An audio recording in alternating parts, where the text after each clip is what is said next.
Hello everyone, welcome. It is SERRAL versus Kier here from the lower bracket of TSL7. My name is Beowulf, and you know what? Let's just get into it, shall we? Spawning in the upper right, in the red, he is the Night King himself, SERRAL.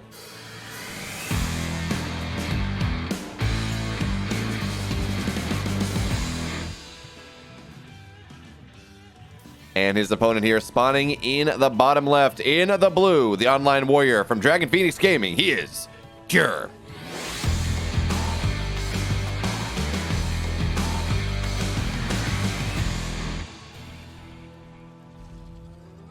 And of course, now, before we get into these games too much in earnest, well, I'd like to remind you to like, comment, subscribe, do all that fun stuff here. It really helps us out, helps us with those analytics, all the fun stuff that YouTube does. So make sure you go on in, make sure you do that, and it really will help us out quite a bit as we get on in here into game number 1 of this lower bracket matchup, SERRAL versus Kier.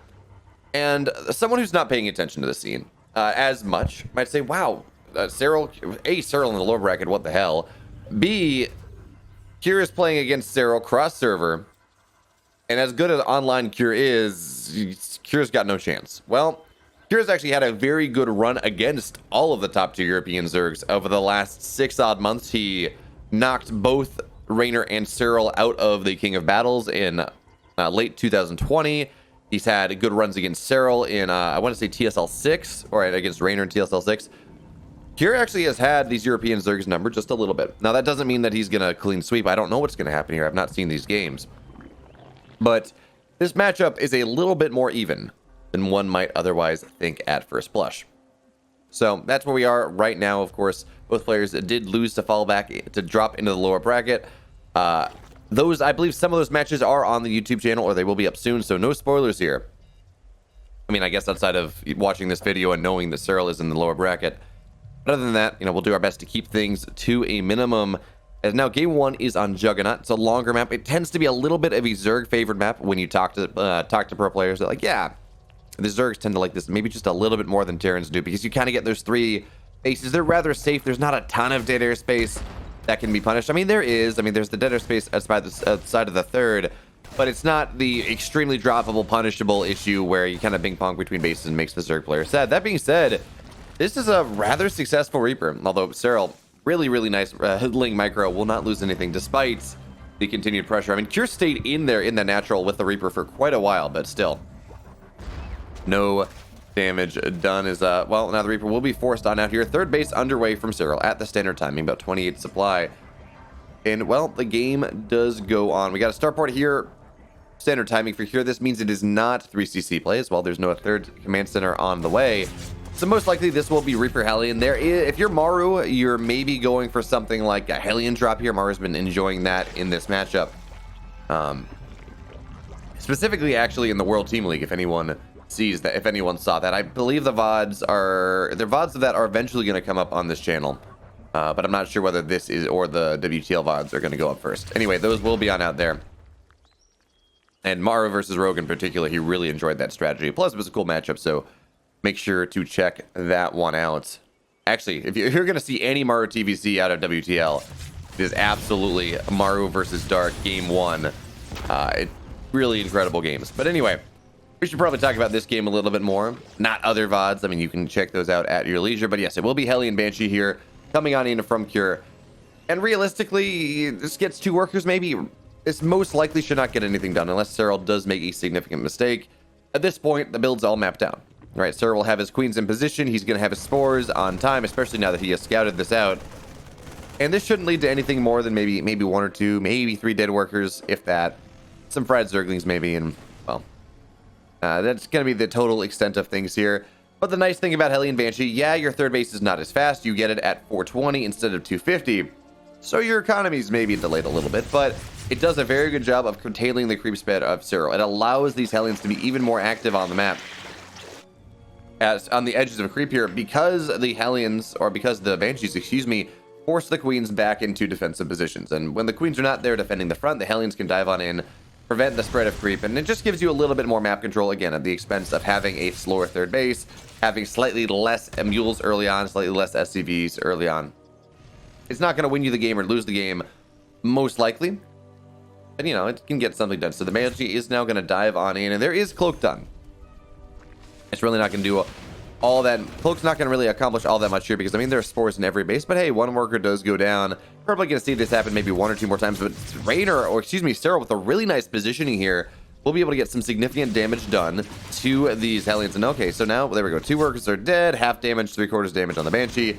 And with this Queen going down to the low ground, actually, the Queen does have to be careful that it does not really stray too far away from the vision line. But, okay.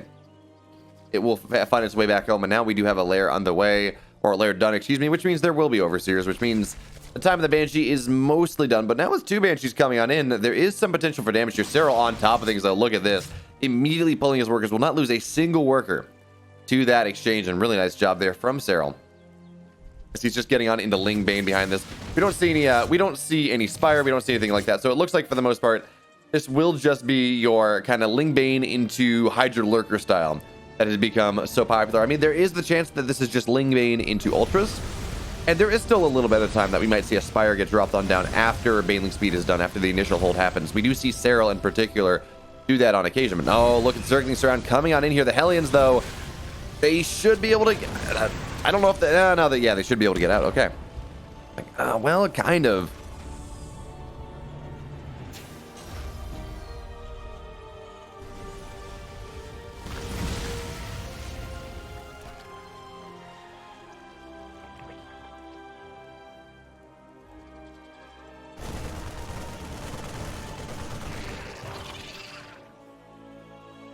Okay. So now, well, 1-1's halfway done. There we go. Spire underway for SERRAL on this map. And as much as I say, yeah, it's going to be Hydra Ling Bane, because that kind of is the meta when you go this heavily Ling upgrade focused style. Well, on this match, and on this map in particular, excuse me, mutas make a lot of sense. There is a lot of dead airspace. And while the drop pressure from the Terran is not as bad as it could be, just because of the map setup, even with this dead airspace, it's still annoying, and getting these mutas here also allows you to have a lot of agency on the map. Really do a good job of keeping the Terran player home. As look at this. This was, I think that was just an attempted run by that SERRAL went off with the Zergling. So he gets a lot of that rally moving on and taking a lot of strength out of this incoming push here from here. But okay, so bailing a shot is actually going to be rather nice. I'm not exactly sure how many died, but really did a decent job here. But now Bailing's going to run on in. 11 workers die. Hellions die as well. Maybe it's going to be 13 Lings. Nope. Okay, there we go. Banelings will go down, but there we go. Nice run by from SERRAL. As now the Banshees do return. They have been repaired on up, so they're going to be able to, you know, have a little bit more longevity in the field. The Queens are trying to chase this down, but no, they will not be successful. Eventually, of course, the Banshees die because, well, mutas are a thing. But for now, well, the Banshees will continue to try to find some harass here. As Skir, you know, instead of his, you know, you're multitasking of, yes, I'm going to put a 16 Marine drop and 8 Marine drop in the main base while I attack on the third. This is a good bit cheaper because these Banshees were bought earlier on. Anyways, it's nice, well, just a nice length splits, but they weren't great, but didn't really matter because, well, oh, okay. Baneling run by coming on in here. It's not going to get a lot, though. That Baneling hidden behind the, really, what was it? Hidden behind the little radar dish on the command center. Actually doing a really good job of making sure SERRAL did not get a lot of damage from that. Meanwhile, of course, he took 8 workers worth of damage. I think a Queen may have gone down, or certainly a Queen got low on the right-hand side. This Banshees found pretty much the maximum amount of value they were ever going to get. But now, looks like they are dead. And SERRAL here taking his 5th base, looking to reestablish that creep spread. And while we're not at evil SERRAL creep spread, that has happened in the past, we're not at, say, Scarlet level creep spread, SERRAL has a pretty good understanding of where his opponent is. He owns his third of the map, and he will be able to respond to things appropriately. Although it looks like this drop pressure actually will sneak its way past SERRAL's ring of detection here. And while it doesn't get a lot, it does just be a little bit annoying there for SERRAL. So we should probably see some Overlords moved into that dead airspace on the left-hand side. Just give a little bit of forewarning as Bailey's run on in once again. Will they get 7 workers go down? Okay. Probably could have been a little bit more, but still, nice job there from SERRAL, keeping Cure's economy. Well, I was going to say somewhat in check, but now significantly in check here. And finally, we have mutas on the way. So Zergling run by, or Zergling defense force here should be able to deal with this run by on this 5th base of SERRAL. But those Banelings are just really, really going to town here. Wouldn't mind shots knocking them all down. All right, so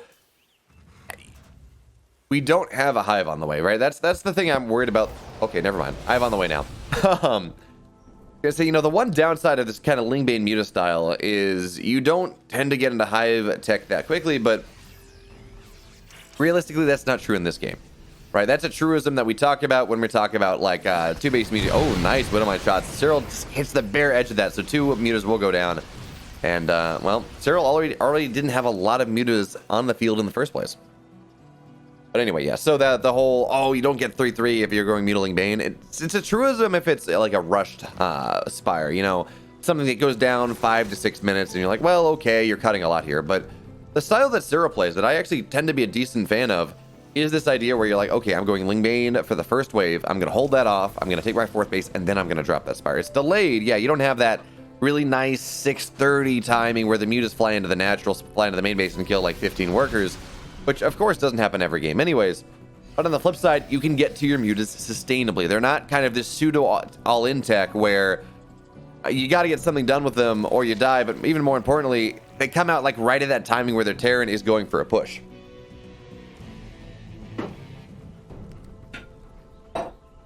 And I love this. I love when we see players more and more kind of lean into burrowed banelings. Some of the greatest moments in this matchup have been as a result of burrowed banelings. So more and more banelings are going to look to roll on in here. Nice blitz from SERRAL, getting actually some fairly decent shots here with the Widowmines, and now there's more where that came from, but there are still more Widowmines as well. So SERRAL at this point, he just wants to be aggressive. Certainly he's trying to filter the way on in banelings as well, but the Widowmines will not go off. No friendly fire there, and SERRAL realized that, yeah, I've got a big supply lead, but I can't really break on in, not yet. And with the advent of these Thors as well, it's going to be rather difficult indeed. Now, of course, on the other side, that does mean that SERRAL may be able to kind of push on in to this right-hand side because the army is defending the left. Actually, with the Banelings looking to roll on in, we should see SERRAL join these together. So Cure, he is going to pull all of his SCVs, and he should be okay here. Actually, look at what SERRAL's doing. He's like, okay, well, Cure knows that I'm going to attack onto the right-hand side because I attacked on the left-hand side. That's fine, so I'm going to attack on the right-hand side anyways. As Baneling's looking to filter on in. The 3rd base is dead. Baneling's get some decent connections. Not the end of the world, but still decent. But here's the thing, the 3rd base is dead. Cured now back down onto 3 bases. He didn't lose that many workers, but it's the orbital that is important. As now Cure says, look, I don't have the time for this. I'm not going to go back into the main base. I can't build another base, right? I don't have time for that. My economy will be too in the dumpster for too long. So I'm going to move my orbital from my main to my 3rd base, and that means that there are only 2 orbitals on the map. Yes, there's a planetary. Yes, that's a powerful defensive position. That's only 2 mules at a time. That's not as many scans. As now the Mutas will fly on in here, knock down 1 auxiliary missile turret, but the main one will stay alive. And SERRAL is just owning the map at this point. Again, his creep spread is maybe not quite as good as it could be, but still pretty fantastic.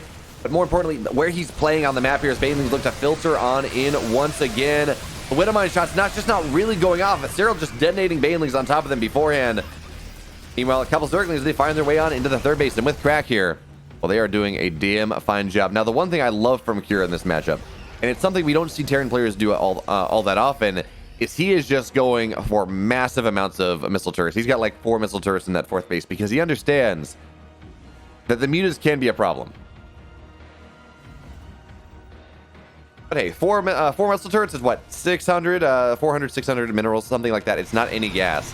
So that does mean that, well, effectively you're trading minerals for gas at this point, which will always favor the mineral player, but it doesn't matter because Banelings run on in anyways, get those explosions on down, more workers die, and now it's just all down to SERRAL. Can he hold this push off? Because if he holds this push off, he absolutely wins the game. 3-3 just about done here for SERRAL.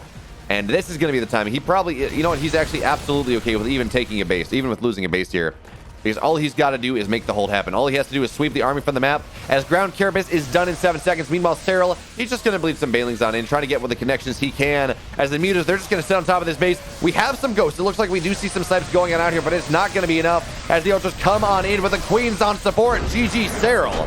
He takes game number 1 here of this best of 7. And now we're in game 2. Game 1, SERRAL looked dominant, but this is perhaps the most Terran favored map in the pool, at least before like 10 minutes.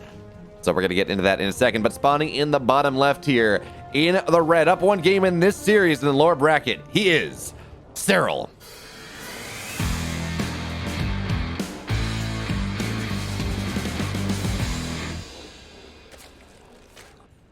And in the upper right, you're looking at the main base of the blue Terran player, down 1 map in this series, the online warrior himself from Dragon Phoenix Gaming. He is Cure.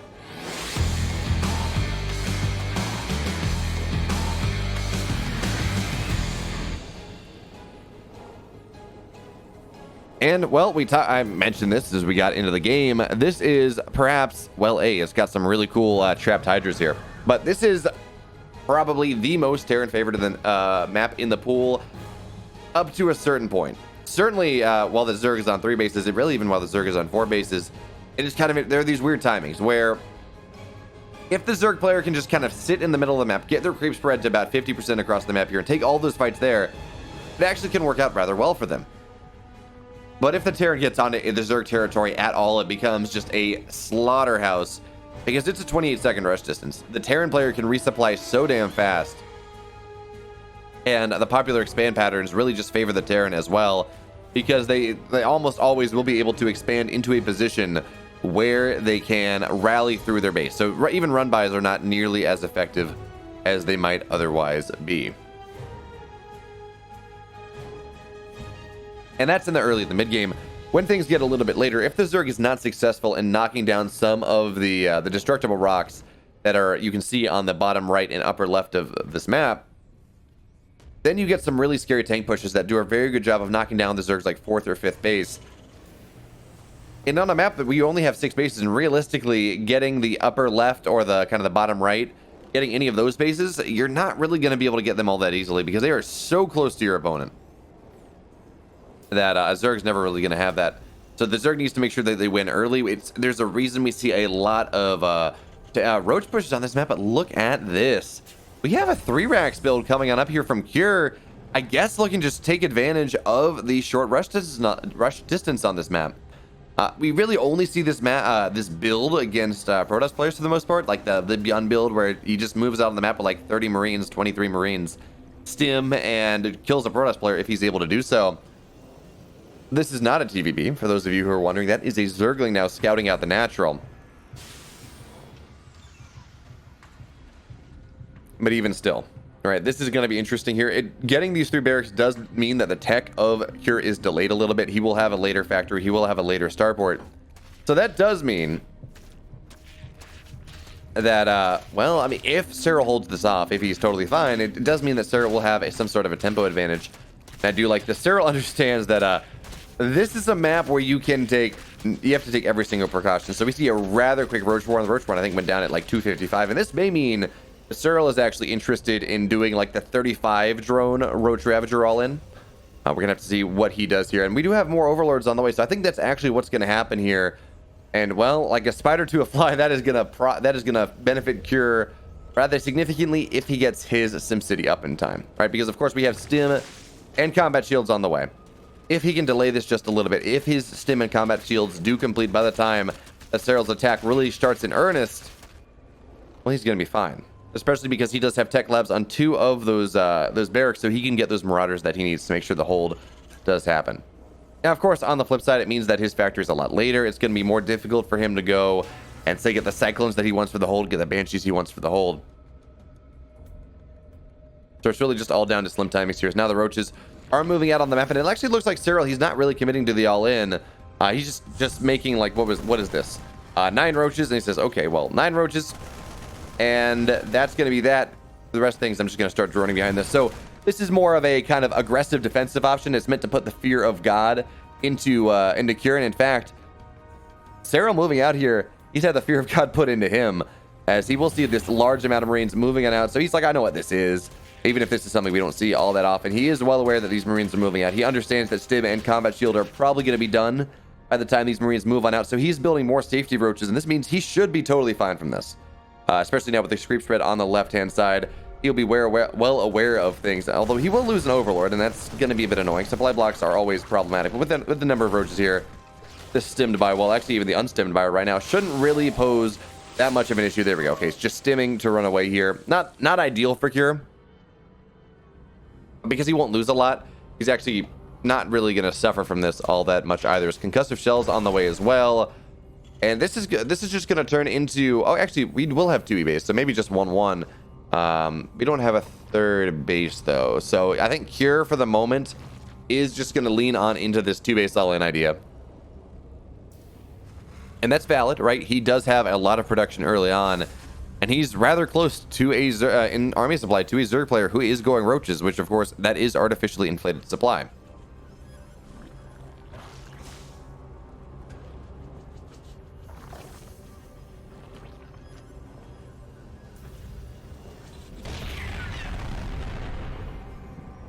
Alright, so now the bunker is going to be salvaged, and you want some sort of notification that means Kira is going to move out on the map. Well, this is your signal. The bunker is salvaged.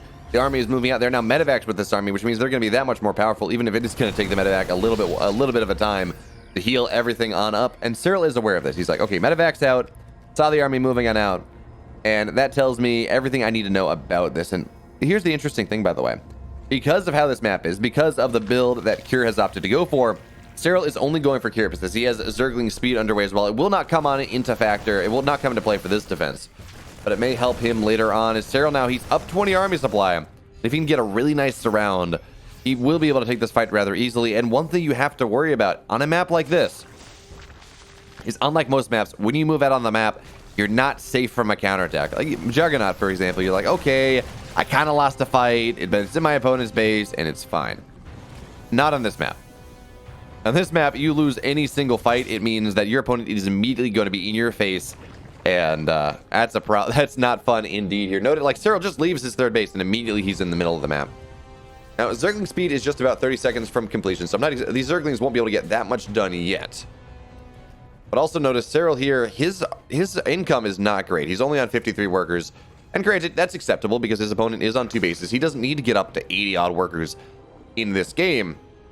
And in fact, taking a 4th base on this map is extremely difficult. No matter whether you take the 9 o'clock base or the 6 o'clock base. It's very difficult indeed.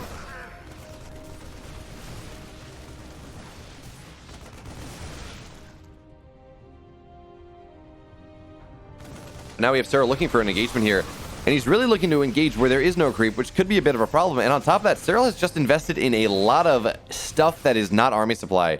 So Kira here, he does have 1/1. SERRAL only has +1 Carapace, so his army is not quite as powerful. Kira does have a decent amount of tanks, and the army supply is not that far in advance of SERRAL, which is a bit of a problem, because again, that's what you need when you have Roach Ravager coming on in. So SERRAL's going to look to break Kira right now. Can he drop the biles on the tanks? That's the big deal here. 1 tank will go down. No, not even. It's only 2 biles. SERRAL's not taking the fight. SERRAL's going to be forced to run back up. And when you lose a fight on a map like this, it becomes extremely problematic as the Queen's going to walk on in. The tanks are still alive here, and more are rallying on in. It means this 4th base from SERRAL will just go on down. Kira just microing on the left, on the right, ping-ponging between the 2 armies, and that's going to be enough. GG. Kira is going to equalize the score here. And, well, that looked easy. And now, game number 3. And if there are StarCraft gods, we got him here, because in the upper right, well, we'll talk about that in a second, because in the upper right, in the red, he is the king in the north. From NC Sports, SERRAL.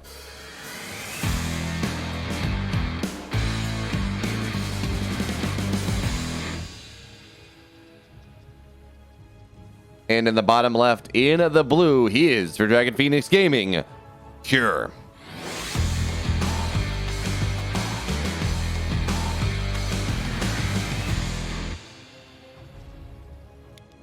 And Cure is absolutely thanking his lucky stars for this map order, because while this was SERRAL's map pick, of course, I mean, we know this. There's no Zerg is picking Beckett map 2. All right, that's just not a thing.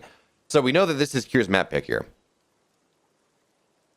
We know this is SERRAL's map pick, but even still, in the context of this series, this is incredibly good for Cure. Oxide is a Terran favorite map, perhaps significantly so. Of course, we all remember, or at least some of us, I don't know.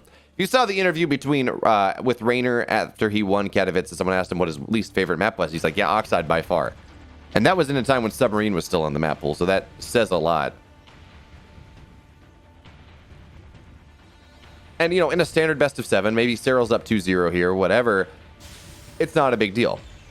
Well, even if SERRAL wins Beckett, but because Cure just won the map, he made it look rather easy. Now he's moving on to another Terran favorite map. There's a very real opportunity here for Cure just to establish a lot of momentum and give himself a lot more freedom in this series than he might otherwise have at this point. Because if you go up 2-1, right, A, you got a map to burn. B, if you make this look easy as you did on Beckett, then you're maybe getting to SERRAL's head a little bit. Although, I mean, SERRAL, he has had that clutch factor for years, so I'm not exactly sure how relevant any sort of mind games are. But point being, here he has the opportunity to establish some momentum here. But what that also means is SERRAL, given his druthers, if given the opportunity to go on in and just win this map, well, the same thing can be said for SERRAL, just snapping Cure's streak. He's like, look, okay, you got Beckett. I kind of expected you to win Beckett, but you don't get any other maps. We're going to have to see how it exactly turns on out because Cure, well, we haven't seen much from him just yet in this game. We don't have really a good idea of what either player is planning on doing. It's 2 minutes 30 seconds. I mean, the first breakpoint we might see from Cure in a standard game is like 250 if he decides to go 3 barracks play, but considering this is Oxide, considering the rush distances on this map, I don't think this is going to be 3cc play. Oh, well, never mind. And I'm sorry, this was 230, so this is a really quick third base.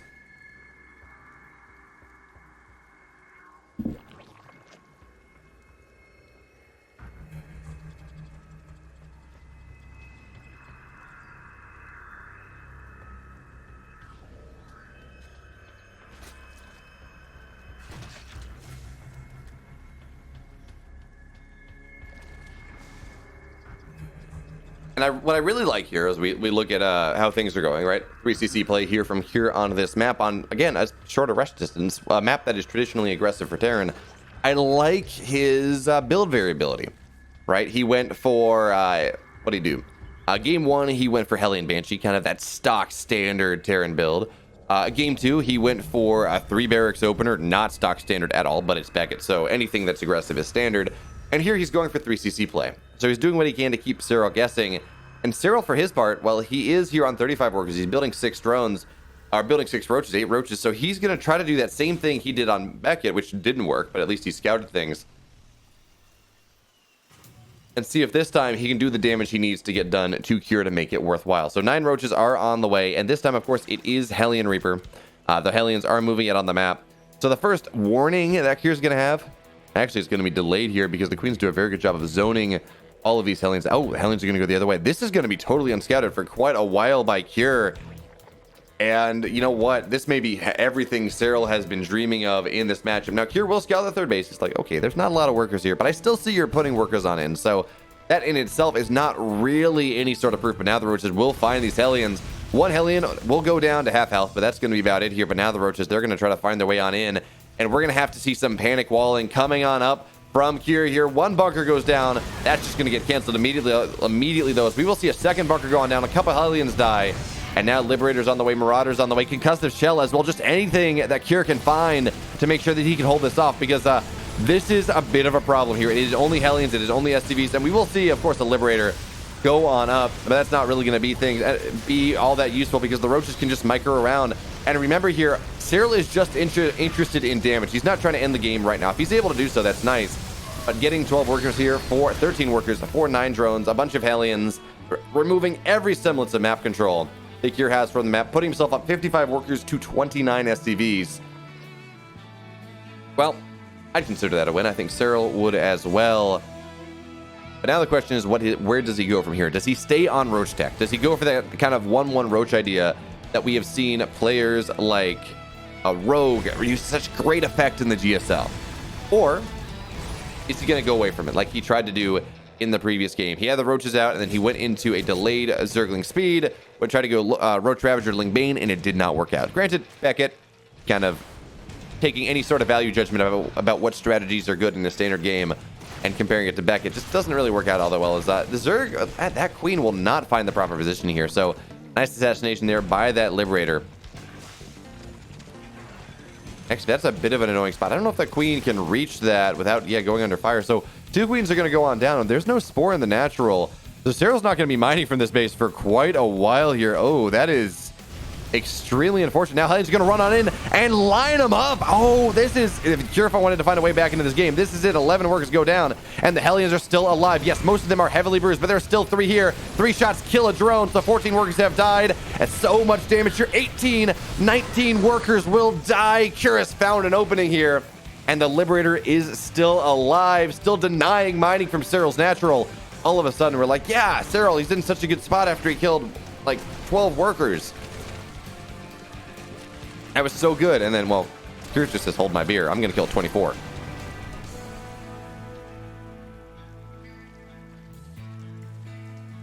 Really excellent moves there from Cure, noticing that, well, the drones were just kind of sitting in the middle line all lined up. And even if the Hellions died immediately, if they got one volley off on all that lined up, I mean, he was going to knock out the entire mineral line. And that's effectively what he did, right?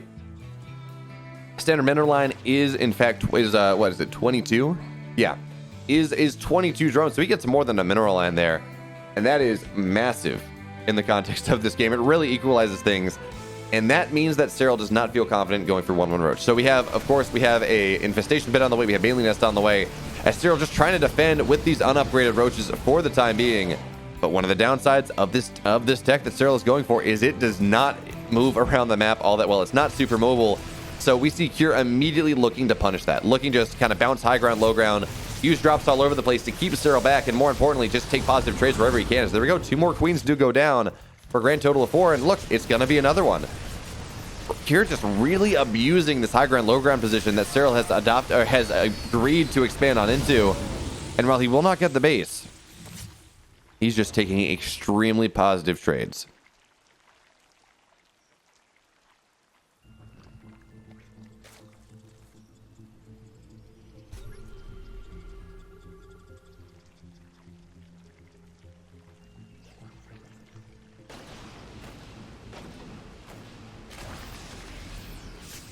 All right, so the bio is bruised, and it's not really getting healed up all that efficiently right now, but it will stim on anyways and get another queen, I think. Yeah, there we go. The queen will go on down.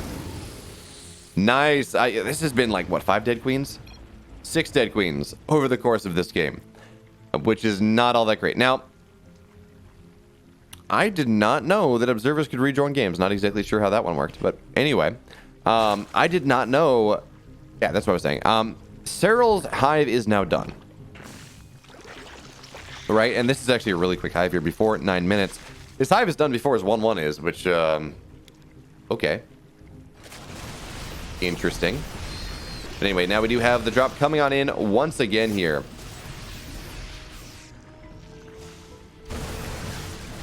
And, well, okay, so this isn't going to get a lot because A, speed is done, B, 1-1 is just about done here. So SERRAL will have upgrade parity for the time being. But really the question is what happens next. Yes, there are Vipers on the way. Yes, there's adrenal glands are getting started before bailing speed finishes. Like, what a weird game. I don't really this is not standard. But here's the thing. The Vipers are coming out, sure. Fine. Dandy.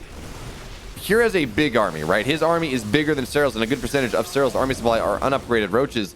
So, as Cure gets ready to move out on the map here, this is going to be a difficult thing indeed for Cure to really deal with. Now, these Bailings get really good connections, which they have the opportunity to. Maybe that's going to be what SERRAL needs, but no, nice splits there from Cure, even as a decent amount of that one tank will go on down. Well, now it is Cure's turn to move on out, and this is what makes Oxide so scary. The rush distance is extremely short, and these sieged up positions that these tanks can find makes life so damn difficult. The tanks are shelling away at things. Fourth base is totally exposed, so it should just go on down here with that little, 1 Marauder, 3 Marine hit squad. And what can SERRAL do at this one? He's down a 30 supply. He's down 40 army supply. His 2-2 is not yet done. He has some Vipers now, and they will be able to prevent these tanks from firing. But, well, if Cure places them appropriately, it's going to be a lot of blinding clouds for that to happen here. Now, a bunch of Ravagers are just going to look to go on in, drop as many biles as possible. Maybe get some good connections there, keep the biles down. Actually, I really like this, trying to knock down the reinforcements. But now this army is in no man's land, trying to chase everything down, and there is early concussive shells on these Marauders. It means that they chase things down rather quickly, but the Banelings will be rather nice. Because, okay, Parasitic Bomb going down, but yeah, it's just not going to be enough. SERRAL, he's going to tap out here game 2. Cure looking dominant once again. And now, well, SERRAL's not on the ropes, but he's certainly down a map. And that's never good, as we do get spawn on into Oxide. And in the bottom left, you're looking at the main base of the Red Zerg player from NC Sports. Give it up for SERRAL.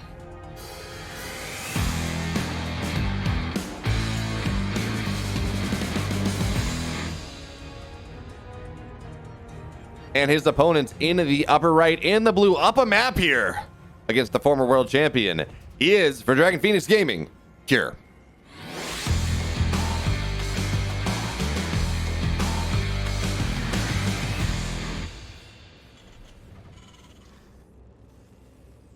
And so what maps do we have remaining, right? Two that were Beckett has been played, Oxide has been played, Juggernaut has been played, which means we have Romanticide, we have 2,000 Atmospheres, we have Blackburn, and we have one other that I'm forgetting. Point being, from here on out, theoretically, these maps get a little bit better for SERRAL. Now, Blackburn, it's a bit of a Terran favored map. There are some really good 2-base pushes. it becomes a little bit difficult until the game goes late. If the Zerg gets to 4 to 5 bases, suddenly it's a rather Zerg favored map. But in the early game, like the first 7 minutes, first 8 minutes, it is rather Terran favored. But again, from here on out, it is a little bit SERRAL favored. I mean, it shouldn't make the difference. When you have 2 players of even skill, well, maybe the map balance will make things just a little bit different here. But anyways, we do have Cure going for the greediest possible opening, because this is, well, I guess 3cc, you know, no barracks or something would be greediest possible, but we don't see that. That's not a thing, so whatever.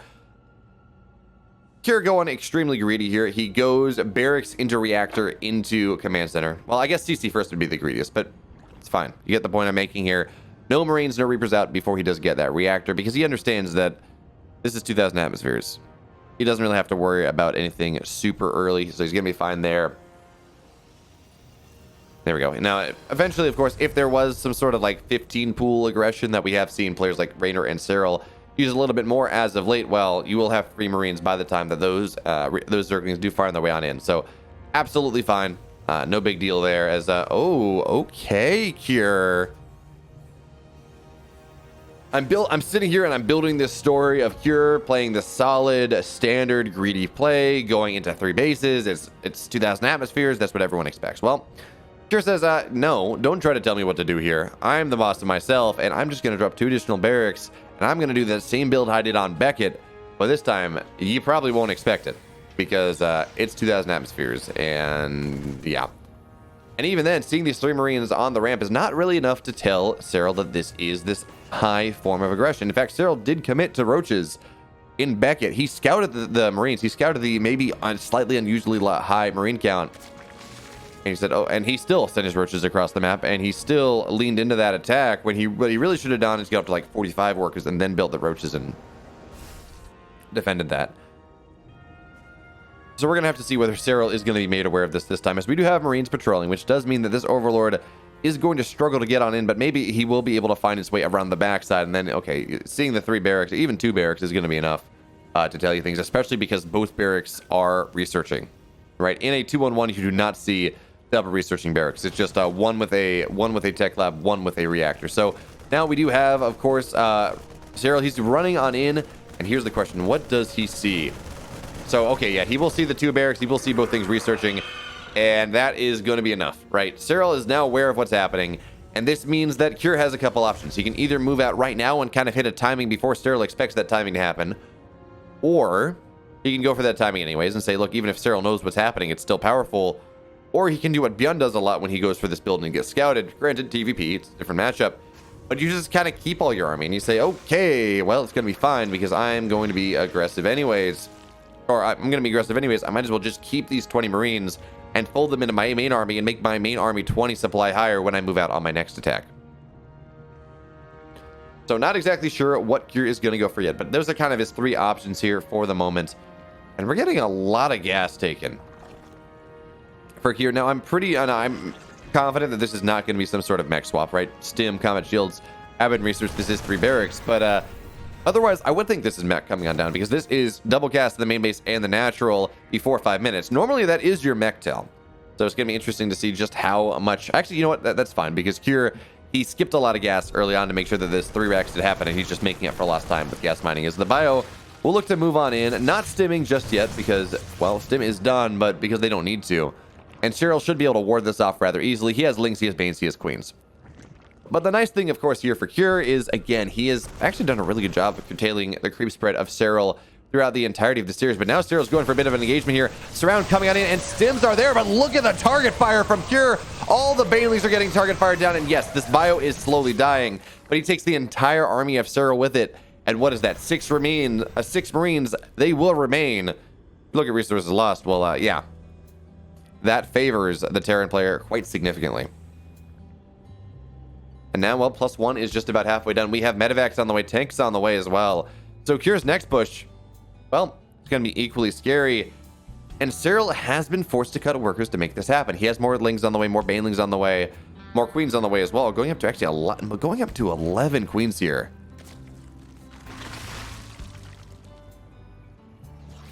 But point being, he's only on 49 workers. And that's not a lot. You want more than that as you try to make this hold happen, as you try to make this game happen. So even if Cure was not able to get in the economy, he was not able to knock a base down, whatever, by forcing this many units out and then forcing them out again, he has done economic damage. So Zerglings now, they're going to try to get on top of this wall, and well, it won't be really successful, but they will force this double medevac back home, at least for the time being, at least until the next rally of Marines stems on forward. And again, there is no Baneling speed. Baneling speed is only about halfway done. So Cure here, with his +1, with his upgrade advantage that he's going to have for a good while, by the way, and with the fact that there's no Baneling speed, and the fact that Cure has done a very good job of denying the creep spread from SERRAL, it means Cure's army is unusually powerful for this point in the game.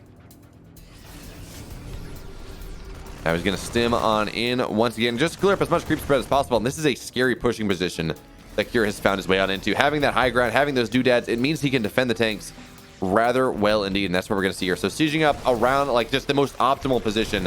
And now Cure's looking to stim on in, try to knock down as much creep as possible. Notice half of his army is sitting here defending his tank. He understands that SERRAL's engagement pattern that he's looking for here is to get a flank out with a bunch of Marines and try to make something happen there.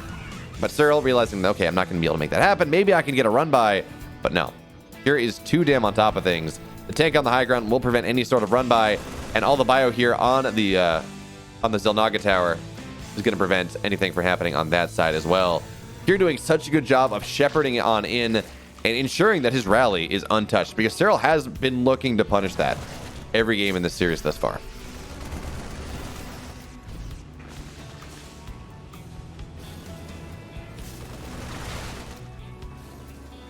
All right, so now the push coming on in earnest from Cure around SERRAL's third base. And SERRAL is just setting up a massive surround at this point. What he's going to look to do is most likely, because this is not a super fast push from Cure right now, ground Carapace is done in 10 seconds. All right, so his Carapace will be done then, and he should be able to just delay his attack, delay his hold until then. The Queen's even just going and probably just mass transfusing this as SERRAL's setting up a massive concave, but now his Carapace is on in. Zerglings, Banelings finding attacks on top of everything. Tanks are getting a lot of shots off though, but it's not going to matter. What an engagement there from SERRAL. He's even going to get a couple medevacs. But look at this. We have a double drop on into this fourth base, a tank and a bunch of Marines. This is not your step bog standard just Marine push that's easy to clean it up, but Zerglings, they're going to get on top of that. Tank is going to slowly go on down, maybe get one or two more shots off, but that's going to be it. Nice job there from SERRAL. Once again, he's making the hold happen. And every time he makes one of these holds happen, it looks better for him. Because his third base is only just now done. Right? He's only building two SCVs at a time. His armory is only just now getting started. So SERRAL, because he's held all this,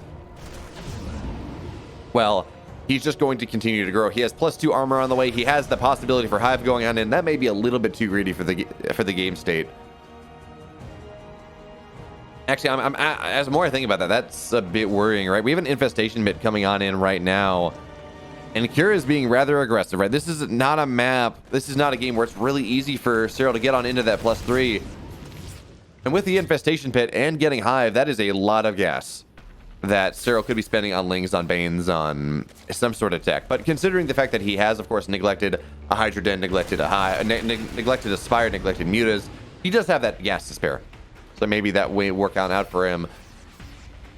But anyway, 2-2 on the way here for Cure. He's getting more tanks. Liberators, of course, because there's nothing that shoots them down outside of a bunch of Queens, which do not deal with Liberators all that well in straight-up engagements. Or in main army engagements, I guess. As well, we have Biostemming on in. But no, there are so many Queens on the map. There are 14 Queens on the map here from SERRAL.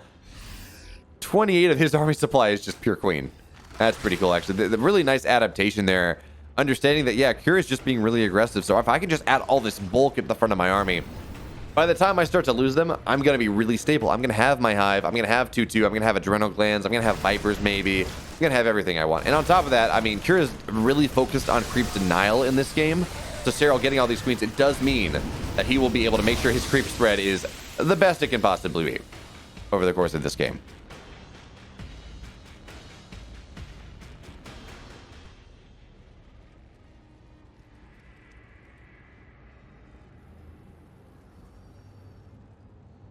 All right, so looks like Ultra Cavern will be the name of the game, and considering the amount of Liberators that we've seen coming out, that's a little bit spooky. Of course, Ultras, they do need something in the sky to with their 3 Liberators right now. Ultras need something in the sky to deal with Liberators because they just cannot fight into those freedom zones. But oh, well, Cure, you got to be careful. And if those Banelings were in the front, Serral would have had some insane connections because Cure was not paying attention. I guess dealing with Macro on the other side of the map. But now, well, we have this massive sieged up position, and Serral's just a little bit late to the party.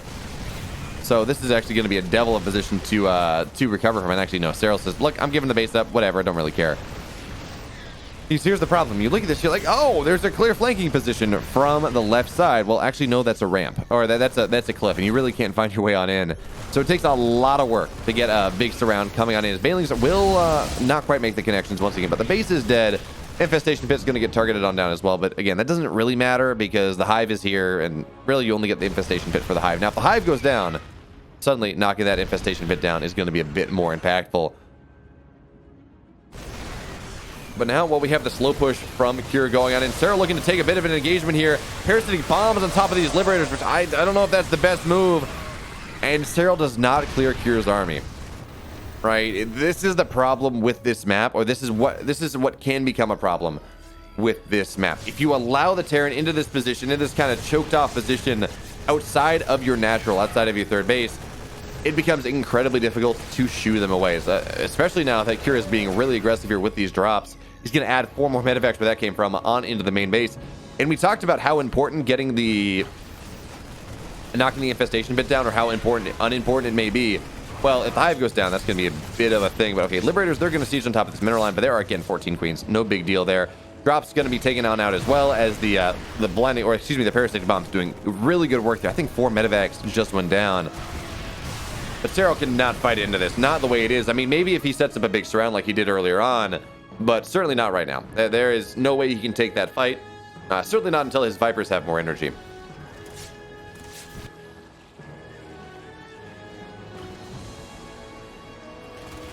All right, so Marines are going to try to snipe these the Vipers down, but they will be unsuccessful. The rest of the drops here do go down, and that's nice. It does mean that Serral only has to focus on this attack at the front, but that is both a blessing and a curse because he has to focus on the attack at the front now. And that is a scary position indeed. Yeah, the tanks don't have any upgrades. Yeah, it's only 2-2 there for Cure. And yes, Serral will eventually have at least +3 armor. He doesn't even have +3 attack in the cards. But still, that's a scary army indeed. Serral is not matching that army supply. And again, part of that army supply is queens. Of course, these queens don't really add all that much to the main army. They can keep ultras alive, but that's just about it. And on top of that, again, there's the run by. Now Vipers, they're going to look to move on in, but Cure's doing a really good job of just bodyguarding the majority of his army. With these Marines at the front, it means that flooding these Vipers on in, trying to get the blinding floods that Serral needs to make this a fight happen, becomes a bit more difficult, as this is just such an area denial here. I don't know how, I mean, yes, blinding clouds, maybe it's going to be enough. I don't know how Serral's able to get on top of this, but he's going to try anyways.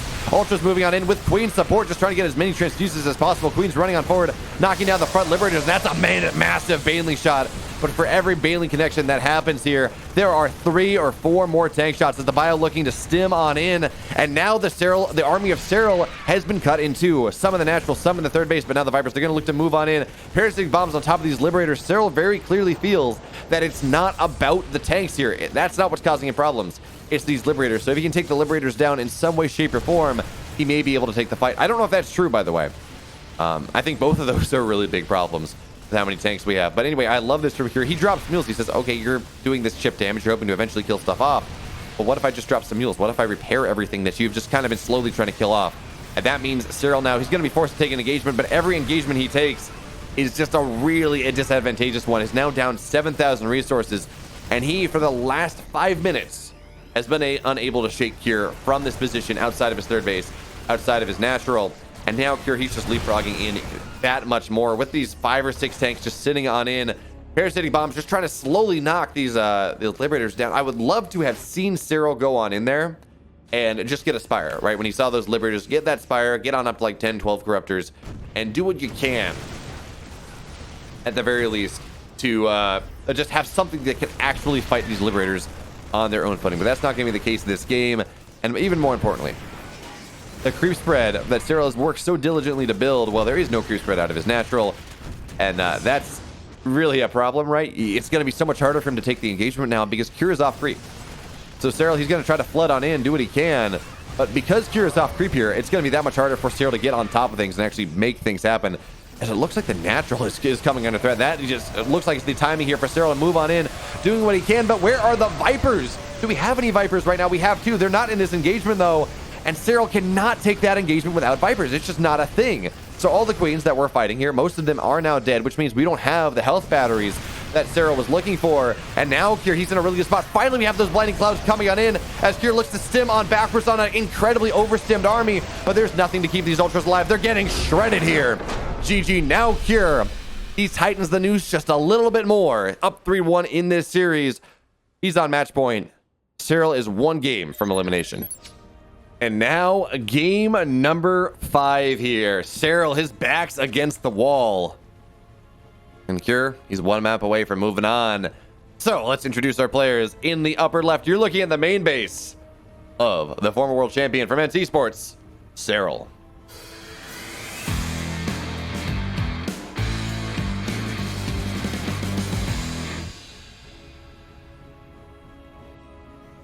And his opponent in the bottom right, in the blue, taking the last 3. Will he reverse sweep here? Or will he sweep here, I guess? There's no reverse about it.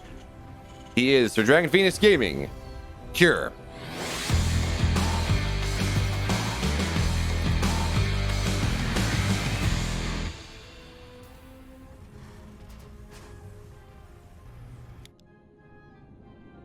And I guess it's technically a reverse sweep because SERRAL did take a map first, but SERRAL didn't go up 3-0, so it's not really, it's a pseudo reverse sweep. I don't know what I want to call that one, but it doesn't matter. All that matters here, Kier has won 3 games in a row.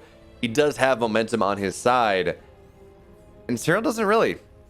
Even in the games where SERRAL has looked really good, in that last game for a while, he was looking dominant. He was looking in a really good position. Well, I'm sorry. I'm thinking of the previous game because Akira kind of was in a good position that entire game, knocking down that army, forcing SERRAL to stay on low eco for so long. But in the previous game, right, on Oxide, SERRAL looked really good. He got his roaches on in, he got 13 workers, it was looking great for him, and then Kier just killed 23. And he said, okay, we're equalizing, great. And from that point on, that's really the only time that Kier has looked anyway, some way, shape, or form weak in this series. I guess the game he lost in game 1. But other than that, not really all that weak. And now, well, this is Lightshade. This is another, the map I was forgetting when I listed them earlier. But this is another mid-sized map, maybe on the shorter side. It's not nearly as Terran favored as Oxide is, interestingly enough. Even as Oxide and Lightshade, they kind of feel like similar maps. But with the expand patterns, it's just a little bit better for the Zerg. It's a little, the map in a whole is a little bit better, and again, or a little bit bigger, and that is of course better for the Zerg. And look at this, Kier, he's had great success with this build thus far, and he's going to do it again. Reactor first, into a command center, into 2 additional barracks.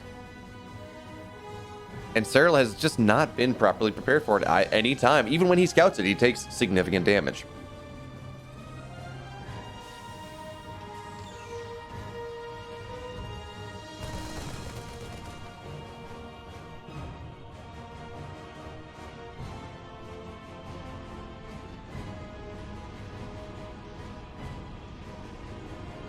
Also, I love the music that's getting played right now. It almost feels like the game knows what the stakes are here, and it gives us some of the more epic bits of the StarCraft soundtrack. So, absolutely take that one. And SERRAL, he's going to look to scout on in once again. He does have that Overlord on the bottom side.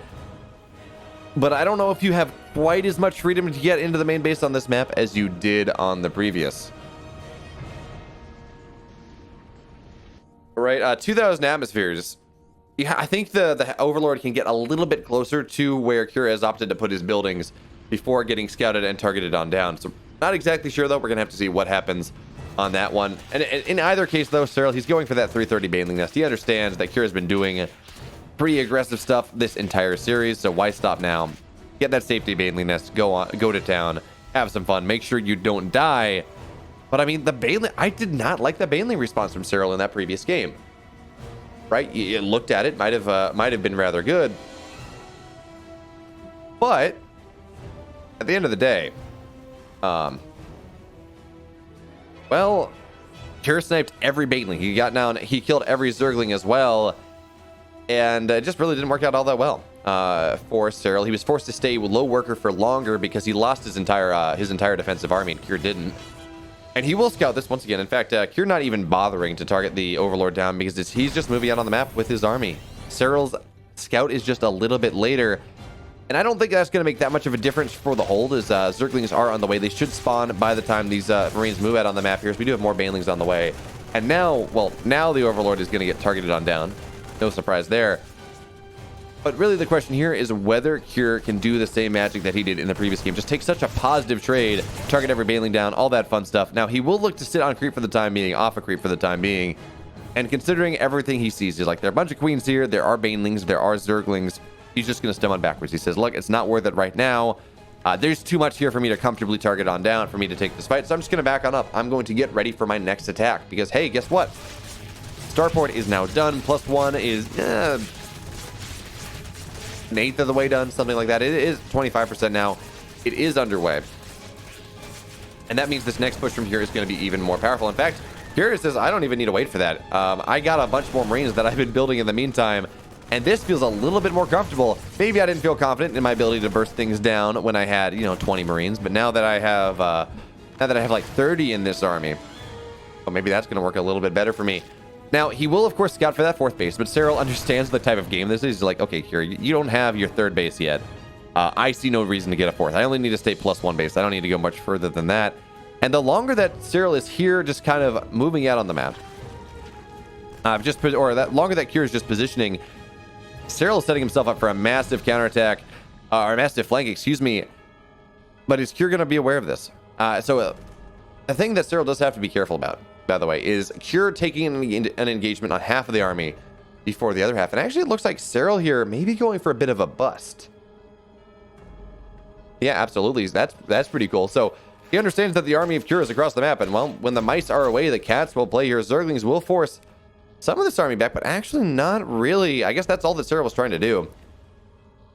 And now, well, Cure, his army here is on the edge of creep. And the benefit of this build that Cure has been doing, actually, there are several benefits. But the one we're going to talk about right now is because this army has just been sharking around on the right-hand side of the map here, SERRAL has not been able to spread creep, which means it is a lot easier to start this engagement, to set up your tanks, to set up your pre-splits much closer to the Zerg third base than you might otherwise might be able to.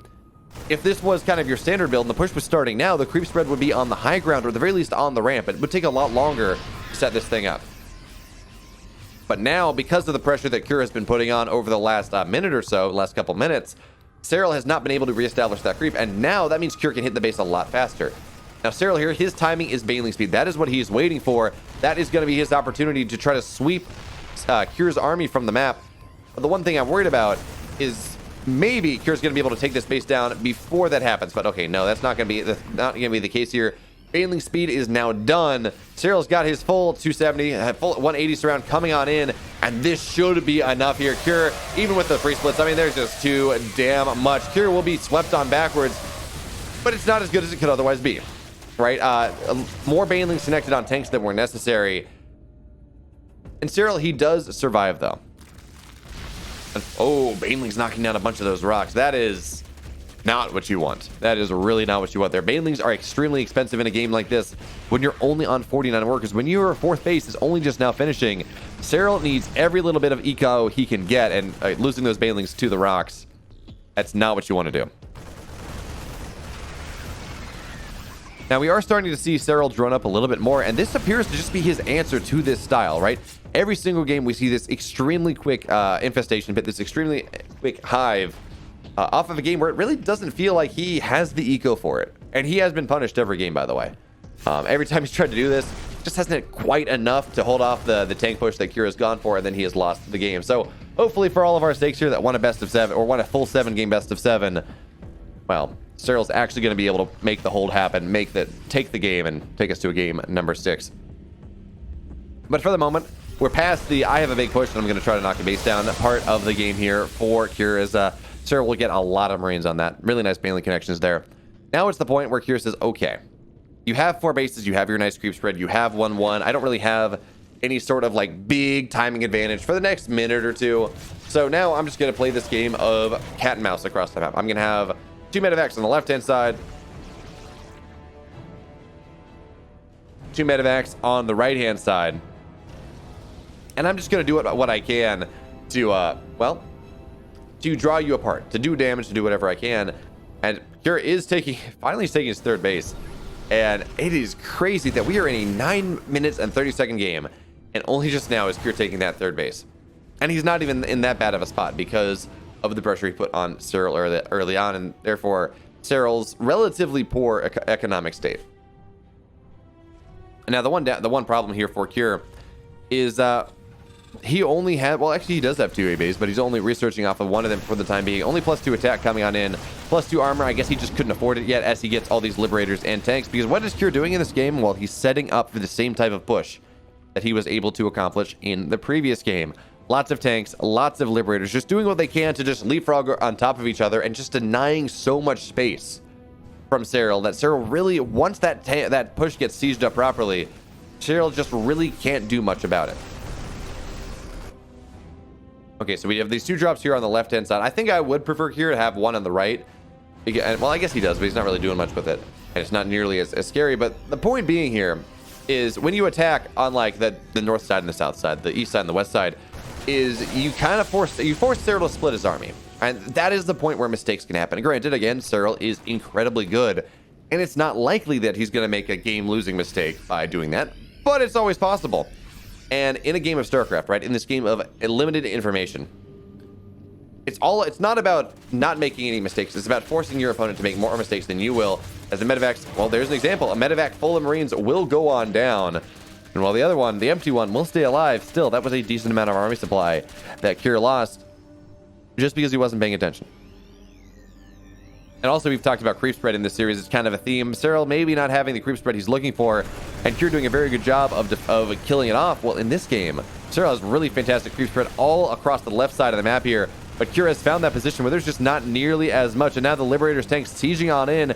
Cure at about 180 supply, up 10 army supply, up 8 army supply. His +2 attack is now done. His +2 armor will be done rather soon, but I like this counterattack here from SERRAL. It's going to get on top of this bunker, knock that one down, knock down the tank as well. But that means the army here from SERRAL is maybe not as powerful as he would like it to be. The base is just going to get targeted on down, but there are enough queens for transfuses, but not much more than that, because this sieged up position here is going to be a devil to break. I'm actually not totally sure how SERRAL's going to be able to do it, but he's going to try here, attacking on in. Marines coming on in from every position. The first line has been broken from Cure. The second one is slowly going on down, but that's going to be it. We have another siege line behind this. The Liberators are still alive. The rally from Cure staying alive as well, coming on in. And the mules are going to get dropped. The tanks, the Liberators are going to be repaired here, and all that chip damage that SERRAL got, it's not there anymore. And this time, I think the third base will go on down. Marine stimming on in. Actually, yeah, now Cure taking the real positive trade. He's just going to target down as many workers as possible. Now the base goes down. 7 workers are dead.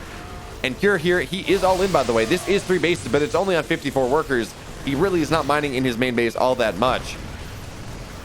But does that really matter? He has this 2-2 timing. He is up a solid 40 army supply. And he is on the doorstep here of a top 4 finish in TSL7, unless SERRAL can do something miraculous. And it's not looking good just yet. This is an incredibly beefy army, but it's not a comeback army. Not with all of these queens. They can't really do a lot. And we will see some yoinks here. That's going to be great. Some Viper Abducts will be able to knock down some of these Liberators. But it's the synergy between the Liberators and the tanks that makes this so hard to deal with. That, and of course, the constant repairs there from those mules. And now, well, yes, Cure will lose 1 Liberator, but in exchange, he's going to get a lot of queens, and the queens are really the only thing that's really preventing him from finding his way on in.